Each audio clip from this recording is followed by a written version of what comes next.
Selamat malam semuanya. Selamat malam baik yang di Facebook maupun yang di IG. Selamat bergabung bersama dengan saya di sini. Saya kembali akan menyampaikan kebenaran firman Tuhan tentang finding your promised land atau menemukan tanah perjanjian Anda, ya. Menemukan tanah perjanjian, finding your promised land. Semoga apa yang saya sampaikan ini menjadi berkat buat kita sekalian, ya. Oke. Thank you, Gus. Malam Pak Pendeta, semangat, selalu semangat ya, karena modal kita cuma semangat doang nih, ya. Modal semangat. Semangat ikut Tuhan, semangat melayani Tuhan, semangat hidup, semangat ya segala-galanya semangat lah ya. Oke, finding your promised land. Bernard Siregar, selamat bergabung di Instagram saya. Ya, finding your promised land atau menemukan tanah perjanjian Anda. Ya, tanah perjanjian. Ini terinspirasi dari perjalanan bangsa Israel dari Mesir sampai kepada tanah perjanjian, ya.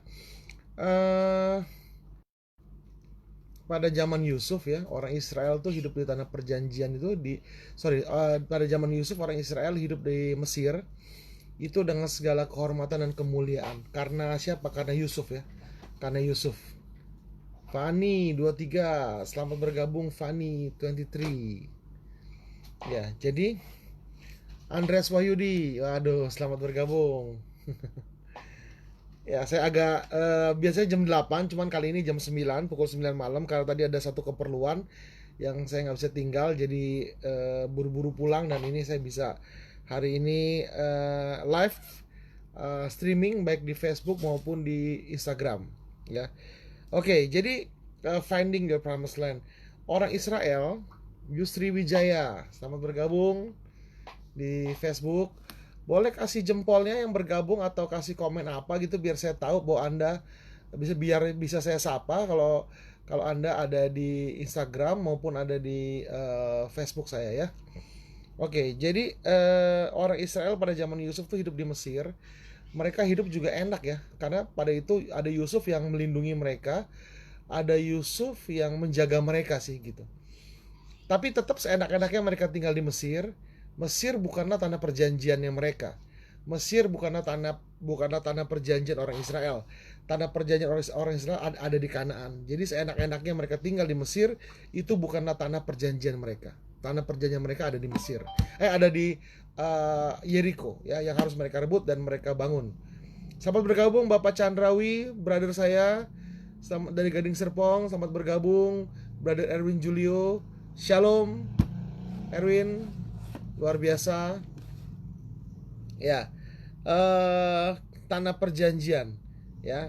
Kita buka dulu Alkitab kita. Saya akan baca Alkitab sebagai dasar kita hari ini, yaitu di Keluaran 3 ayat yang ke-8. Keluaran 3 ayat yang ke-8. Keluaran pasal ketiga ayat yang ke-8, demikian firman Tuhan. Sebab itu aku telah turun untuk melepaskan mereka dari tangan orang Mesir dan menuntun mereka keluar dari negeri itu ke suatu negeri yang baik dan luas, suatu negeri yang berlimpah-limpah susu dan madunya, ke tempat orang Kanaan, orang Het, orang Amori, orang Feris, orang Hewi, dan orang Yebus. Yeskiel 20 ayat yang ke-6, ayat yang kedua. Yeskiel pasal 20 ayat yang ke-6, demikian firman Tuhan. Pada hari itu aku bersumpah kepada mereka untuk membawa mereka dari tanah Mesir ke tanah yang kupilih baginya, negeri yang berlimpah-limpah susu dan madunya, tanah yang permai di antara semua negeri, ya. Nah, ini keren sekali, ya, dua pengkalimatan ini. Aduh, ini koko saya, Koko Iskandar Judo Diharjo dari Perth. Selamat bergabung Koko. Sekarang tambah keren pasti karena sepatunya sudah hype sekali, ya. Sneakersnya sudah hype sekali, luar biasa. Nah, bagaimana seandainya, ya, kedua ayat tadi yang kita baca tadi, baik di Yeskiel 20 ayat yang ke-6 maupun Keluaran 3:8, tentang janji Tuhan bahwa orang Israel akan dibawa ke satu negeri yang berlimpah susu dan madunya. Nah, bagaimana jika pengkalimatannya kita rubah? Mungkin gini loh, maksud saya gini, kalau kita dengar sebuah negeri yang limpah dengan susu dan madunya, kita mendengar sebagai sesuatu yang sudah biasa, kita baca di Alkitab, tapi tidak terlalu ngegong sama kita karena beda bahasa dan beda budaya ya. Tapi bagaimana kalau kita rubah? Tuhan bicara ini sama kita, ayat yang sama, tapi kita pakai bahasa sekarang, kita kinikan dengan bahasa sekarang. Bilangnya begini, Tuhan akan menuntun kamu sehingga dapat memiliki perusahaan yang berkembang pesat. Perusahaan yang kamu bangun akan menjadi sebuah konglomerasi besar dengan aneka ragam bidang usaha. Kamu akan mengalami kemakmuran luar biasa, berkelimpahan dalam segala hal baik. Pernikahanmu akan sangat baik, keluargamu akan sangat berbahagia. Nah, bagaimana seandainya kalau Tuhan berbicara kepada kita dengan kalimat yang demikian, pasti lebih ngegong sama kita. Karena lebih berbicara ya kepada kita. Tetapi pada masa itu Tuhan berbicara negeri yang berlimpah-limpah susu dan madunya, tanah yang permai di antara semua tanah. Itu berbicara mengenai kemakmuran, memang berbicara mengenai kemakmuran. Nah, saat ini kemakmuran yang kita yang kalau kita bicara sekarang adalah apa? Punya perusahaan yang besar, punya uang yang banyak, punya kesehatan dan lain sebagainya. Nah, coba kalau kita baca, kalau misalkan seandainya ayat tadi berbunyi yang demikian, kira-kira terdengar ambisius nggak ya? Coba sekarang kita lihat ya, janji ini di zaman kira-kira 4000 tahun yang lalu ya. Di zaman 4000 tahun yang lalu. Janji mengenai suatu negeri yang berlimpah susu dan madunya adalah sebuah janji yang bersifat utopis.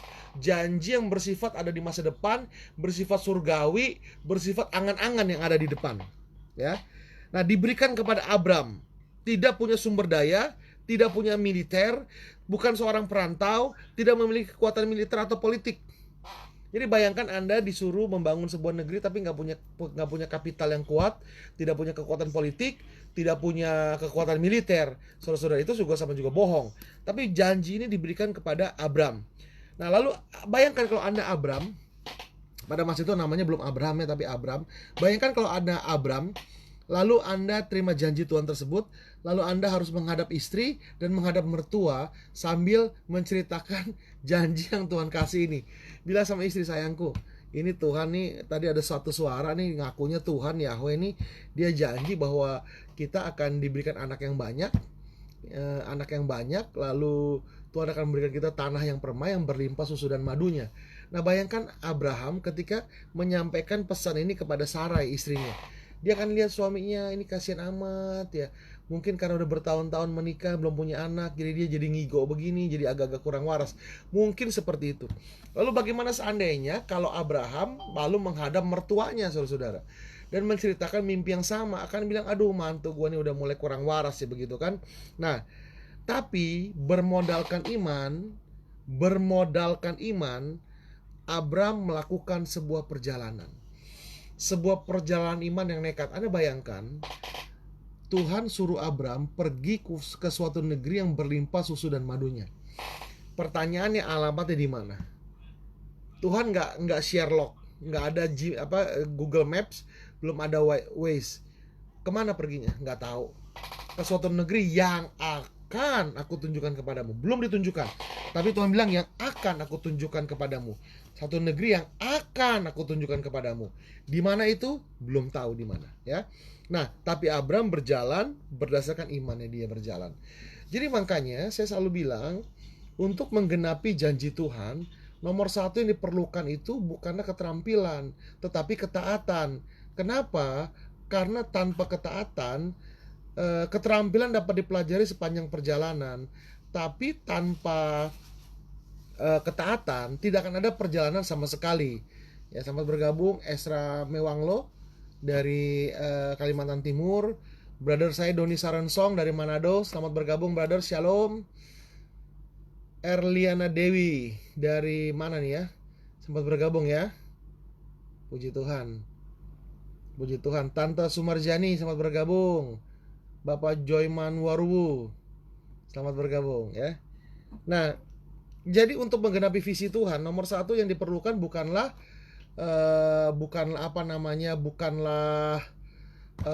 keterampilan, tapi ketaatan. Karena keterampilan dapat dipelajari sepanjang perjalanan, tapi tanpa ketaatan tidak akan ada perjalanan sama sekali. Nah, Abram melakukan perjalanan ini ke tanah perjanjian itu dengan apa? Dengan imannya dia. Nah, lalu untuk apa sih kita menemukan tanah perjanjian kita? Untuk apa sih saya khotbah hari ini ngomong tentang tanah perjanjian? Tanah perjanjian ya, itu sebuah sebuah apa ya? Eh, memiliki sebuah arti penting sebetulnya. Yang pertama, tanah perjanjian menemukan menemukan visi tanah perjanjian, menemukan tanah perjanjian itu sendiri. Artinya nomor satu bagi saya adalah mencapai kemaksimalan. Begini saudara-saudara, kemaksimalan berarti berjalan dari glory, dari kemuliaan kepada kemuliaan, from glory to glory ya, from glory to glory. Dunia Abram itu cuma berkutat di Ur Kasdim dengan istri yang mandul. Nah, apa jadinya dengan garis keturunan Abram? Apa jadinya dengan kehidupan Abram dan tentunya Sarai? Apa jadinya dengan hidup setiap kita jika Abram hanya berada di Ur Kasdim dan tidak memulai perjalanan iman ini?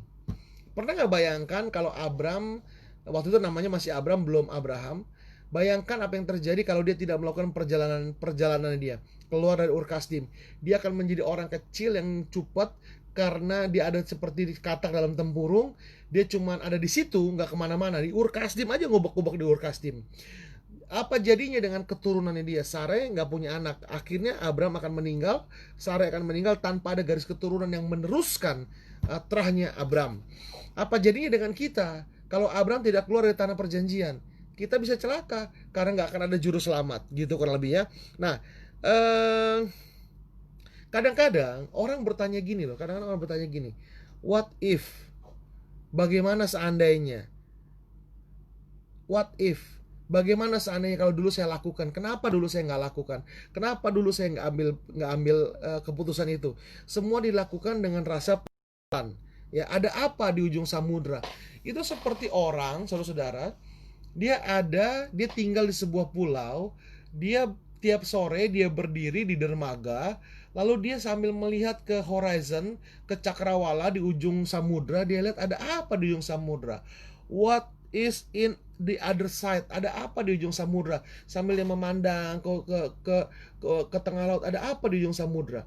Sementara dia berdiri di dermaga dan ada kapal yang lalu lalang datang dan pergi dari situ. Nah, kenapa tidak stop bertanya-tanya, naik ke kapal tersebut, berlayar dan temukan sendiri di ujung samudra itu ada apa begitu. Ya. Kadang-kadang kita selalu wondering, kita selalu wondering itu selalu berpikir, selalu menerka-nerka ada apa di sana, bagaimana begini, tapi kita nggak pernah mau melangkah dan mencari tahu sendiri ada apa di ujung samudra. Nah, ini saatnya kita berjalan dan merebut destiny kita. Mengejar tanah perjanjian berarti mengejar kemaksimalan kita. Karena gini, tanah perjanjian kita tuh apa ya? Tanah perjanjian kita tuh apa ya? Gini loh, Duren mencapai maksud dia ditanam ketika dia bertumbuh dan berbuah durian. Tapi dia mencapai kemaksimalannya dia ketika dia berbuah dan buahnya itu dapat dinikmati oleh orang lain. Begitu. Jadi kita ini akan maksimal di tempat di mana kita dipanggil Tuhan. Nah, panggilan Tuhan itulah yang namanya tanah perjanjian. Kalau Tuhan utus kita ke padang gurun asin, kalau kita taat ke sana, padang gurun asin akan menjadi seperti kebun sayur-sayuran buat kita.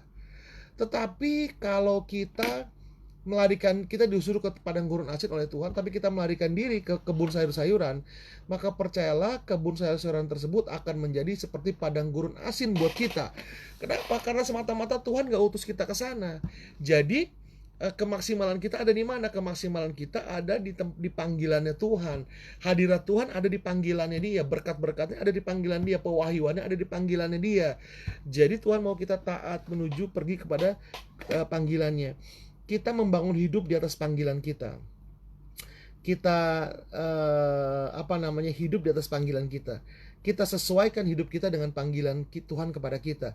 Kita tidak bisa menyesuaikan panggilan Tuhan atas hidup kita. Ini berarti gini, ketika Tuhan panggil kita untuk melakukan sesuatu, apakah full time jadi hamba Tuhan, jadi gembala, ataukah jadi pengusaha atau yang lain, waktu kita membangun kita bangun hidup kita berdasarkan panggilan Tuhan atas hidup kita. Ini berarti gini, ini berarti kita akan memilih siapa teman-teman kita, menentukan buku apa yang kita baca, sekolah apa yang kita ambil, jurusan sekolah apa yang kita ambil, di mana kita tinggal, dengan siapa kita menikah, dan seminar apa yang kita ikuti, pekerjaan apa yang kita ambil yang akan kita lakukan. Itu sangat ditentukan oleh tujuan hidup kita. Ya kan? Seorang nelayan, apa yang kita butuhkan dari seorang nelayan? Lukisannya kah? Bukan. Yang kita butuhkan dari seorang nelayan adalah hasil tangkapannya, ikannya itu. Sekalipun dia bisa bernyanyi dengan baik, tapi yang kita cari dari seorang nelayan bukanlah nyanyiannya, tapi ikannya. Yang kita cari dari seorang pelukis adalah lukisannya. Meskipun dia pandai memanjat pohon, tapi bukan itu. Yang kita cari dari seorang pelukis adalah lukisannya dia. Lukisannya. Yang kita cari dari seorang hamba Tuhan adalah firman Tuhan gitu. Jadi kemaksimalan kita ada di mana? Ada di panggilan kita gitu. Jadi penting sekali untuk kita. Selamat bergabung Bapak Gembala Albert Muntu. Haleluya, puji Tuhan. Iya. Yudia selamat bergabung. Jackson selamat bergabung. Empo Hesti teman saya selamat bergabung. Jadi saudara-saudara, tanah perjanjian kita tuh di mana? Di panggilan kita. Nah, Abram ketika dia melangkah keluar dari Ur Kasdim, itu sebuah langkah iman yang besar. Itu tidak mudah saudara-saudara. Itu tidak mudah. Langkah pertama selalu paling sulit. Tetapi kemudian ketika kita melakukannya, akan ada langkah kedua, langkah ketiga, langkah keempat. Tahu-tahu kita sudah tidak lagi berada di tempat di mana kita berasal. Lause berkata jarak ribuan li dicapai dengan mulai langkah-langkah pertama. Pada masa Abram itu zaman jahiliyah namanya. Homo homini lupus. Manusia memakan manusia, yang kuat memakan yang lemah. Maksud saya begini. Pada masa itu orang saling serang dan saling perang. Nah, untuk keamanan orang bergabung, tidak sendirian tapi bergabung. Lama-lama menjadi suku. Suku bertambah akhirnya menjadi sebuah negara dan jadilah raja. Jadi ketika Abraham bersama dengan keluarganya, itu bentengnya dia, itu perlindungannya dia, itu kekuatannya dia. Tetapi ketika Tuhan suruh dia keluar, berarti Tuhan suruh dia keluar dari zona nyamannya dia, suruh keluar dari perlindungannya dia, disuruh keluar dari tempat di mana dia dagang, dia usaha, dia membangun hidup dengan nyaman. Nah, Tuhan suruh dia keluar dari seperti itu. Makanya saya katakan buat Abram untuk keluar dari Ur Kasdim bukanlah perkara gampang. Tetapi ini yang luar biasa, Abram berjalan dengan imannya dia mengejar panggilan Tuhan. Karena dia tahu kemaksimalan dia itu dinilai dari panggilannya dia, dari ketaatannya terhadap panggilannya dia. Urusan sorga dan neraka ada yang dimana di panggilannya dia nanti. Urusan hidup yang maksimal ada di panggilannya dia. Saudara-saudara terkasih, kalau kita dipanggil jadi hamba Tuhan, jangan mundur, jangan lari saudara-saudara. Karena kita tidak akan pernah bisa maksimal dimanapun kita berada, kecuali ketika kita mentaati Tuhan untuk menjadi seorang gembala jemaat. Demikian pula yang menjadi pengacara, menjadi penyanyi dan lain sebagainya. Kemaksimalanmu ada di panggilanmu itu. Ya, jadi penting sekali. Jangan sampai nanti kita ketika hari sudah tua, kita berpikir gimana ya seandainya begini, seandainya begitu, tapi sesuatu hal yang kayak kita tidak bisa lakukan. Jadi takutnya saudara-saudara, berpuluh tahun setelah ini hidup kita hanya menunggu senja. Nah, kalau kita hanya menunggu senja hidup kita sudah menghidupi hidup yang sia-sia sebetulnya. Ya kan? Jadi jangan wondering, jangan bertanya-tanya, lakukan apa yang Tuhan suruh untuk kita lakukan. Yang kedua,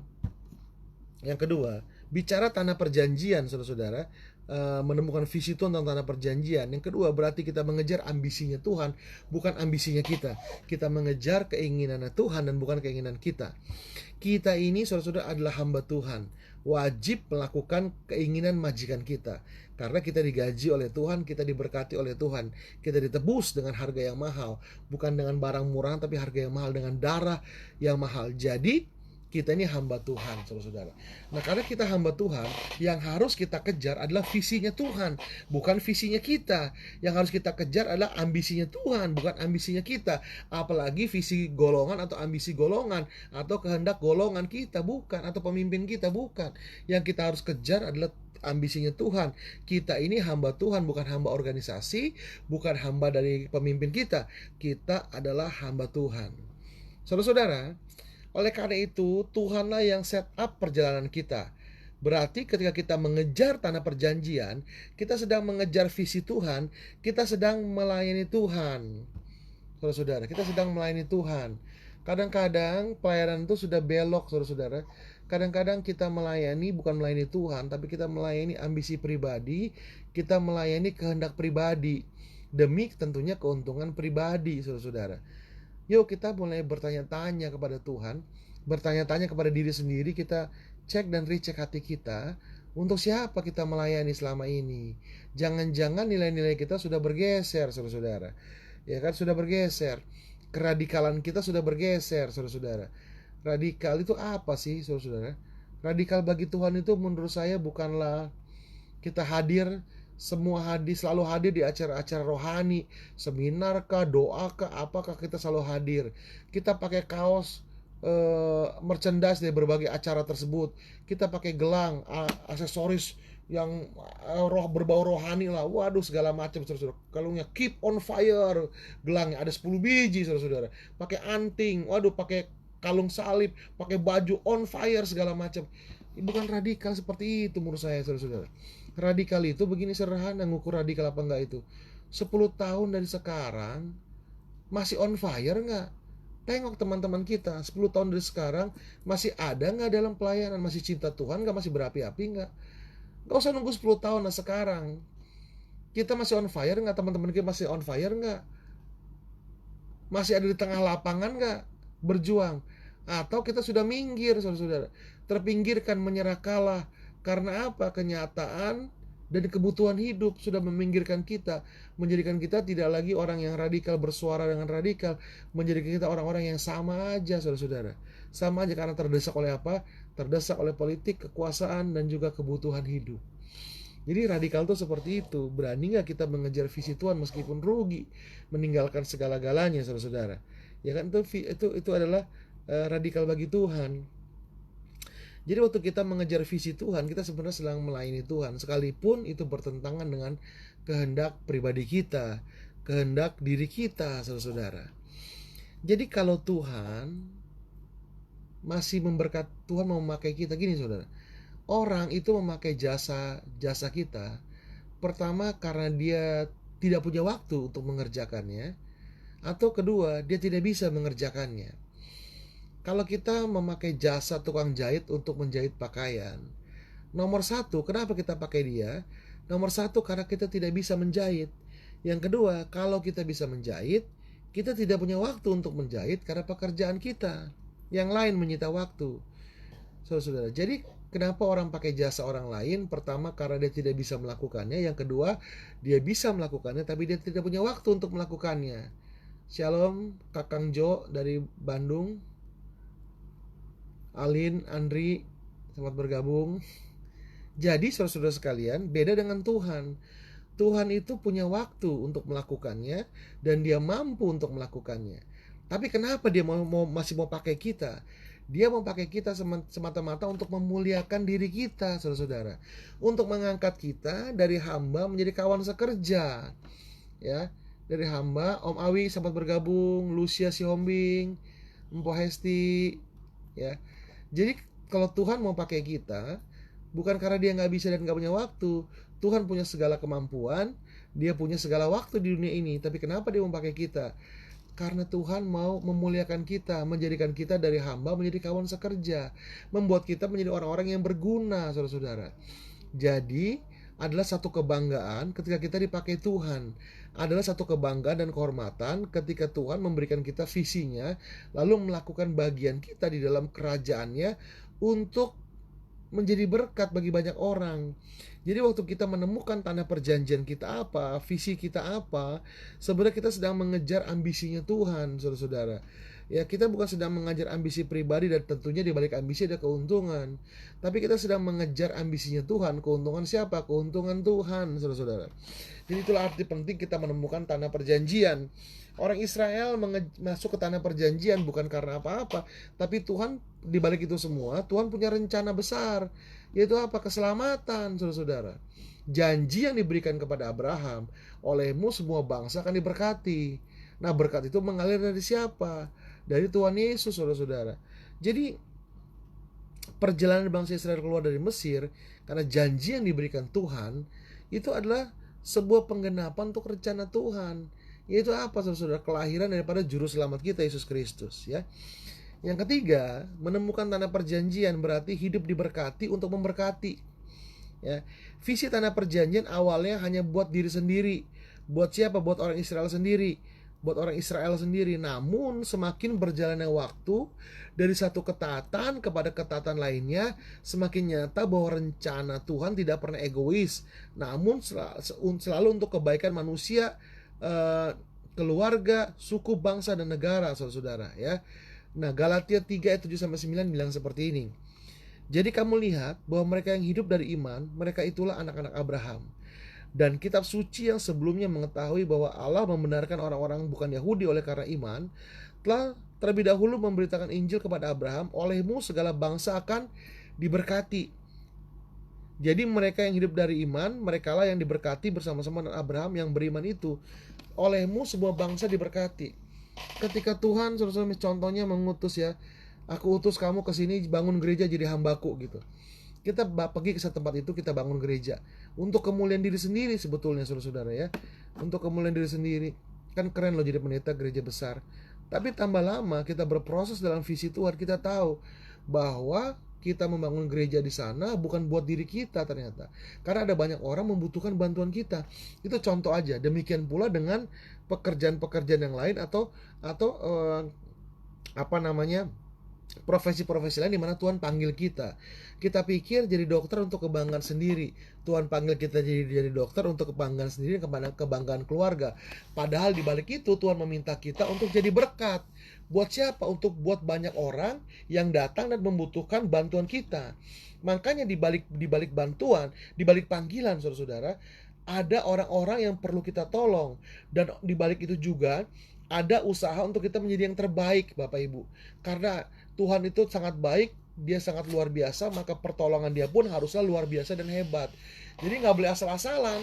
Kalau kita jadi dokter, jangan jadi dokter yang asal-asalan. Jadi pendeta, jangan jadi pendeta yang asal-asalan. Kalau kita jadi pengusaha, janganlah mengeluarkan produk yang asal-asalan. Kita harus menjadi berkat bagi orang-orang yang kita layani. Kalau kita kerja di satu perusahaan, Bapak Ibu, digaji 5 juta, bekerjalah seolah-olah gaji kita 7-8 juta, saudara-saudara. Karena kita memberi lebih banyak daripada yang dibayarkan kepada kita. Nah, jadi sebenarnya ketika kita kita mengejar tanah perjanjian kita, sebenarnya kita sedang kita diberkati oleh Tuhan untuk menjadi berkat bagi orang lain. Bapak Ibu, gak pernah Tuhan tuh egois begitu, memberkati kamu supaya kamu menjadi manusia paling kaya raya di seluruh dunia ini, sementara kiri kanan pada ngebelangsak, pada mati kelaparan. Enggak. Ketika Tuhan panggil kita, dia memberkati kita sesuai dengan kapasitas kita. Tujuannya apa?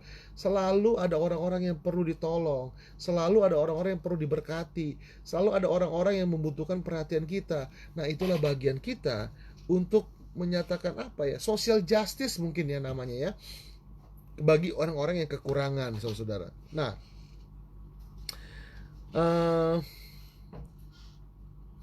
jadi janji mengenai tanah perjanjian yang berlimpah-limpah susu dan madunya bukanlah semata masalah kemakmuran yang bersifat daging, namun ada sesuatu yang jauh lebih rohani daripada itu, saudara-saudara. Jadi pikir berkat Abraham, Ishak, dan Yakub turun ke atas kamu, pikir waduh keren sekali ya, Abraham, Ishak, dan Yakub sangat kaya raya. Banyak orang pikirannya materai begitu, Bapak Ibu. Tapi enggak, memang ada berkat jasmani, memang ada. Tapi berkat jasmani itu bukan buat kita saja, tetapi juga memberkati orang lain, saudara-saudara. Karena kita perlu diberkati untuk jadi berkat. Karena kita tidak bisa memberi sesuatu yang kita nggak punya. Kita tidak. Makanya Tuhan memberkati kita supaya kita menjadi berkat bagi orang lain, saudara. Nah, janji itu sebenarnya, ya, diberikan kan kepada Abraham, saudara-saudara. Nah, diberikan kepada Abraham. Jadi Tuhan memilih Abraham, dan Abraham taat, saudara-saudara.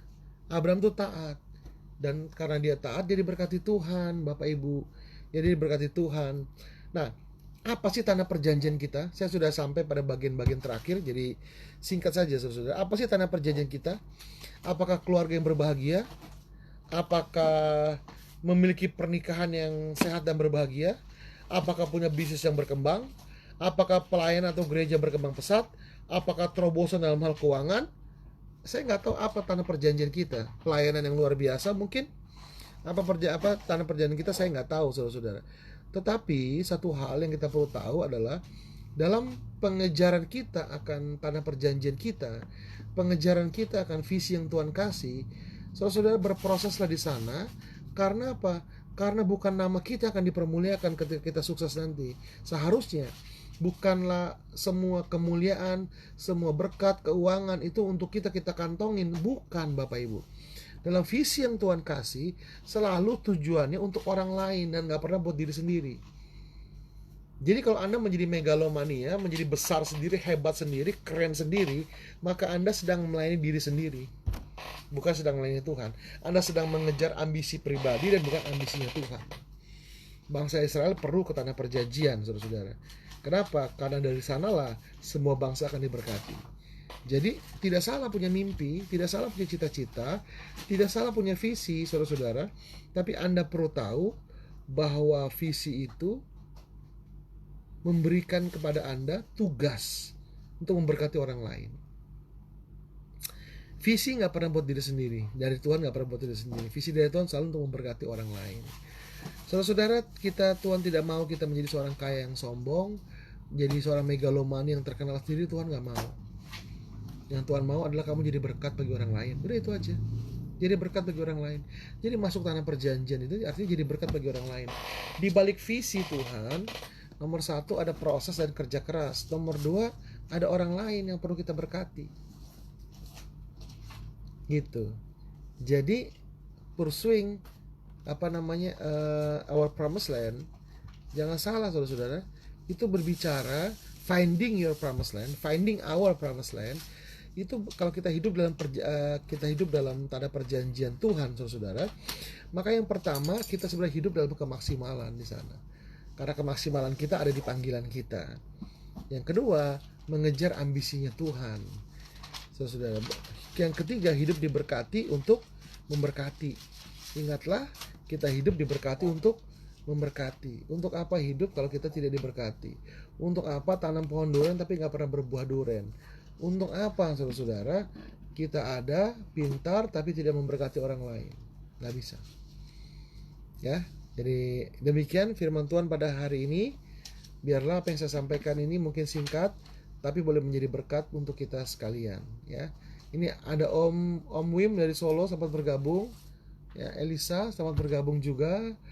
Ya, Anastasia Vikiando, ya, Tasya selamat bergabung. Terima kasih sudah mampir ke Facebook saya dan juga ke Instagram saya. Demikian malam hari ini. Biarlah apa yang saya sampaikan boleh menjadi berkat buat kita sekalian. Selamat malam, Tuhan Yesus memberkati.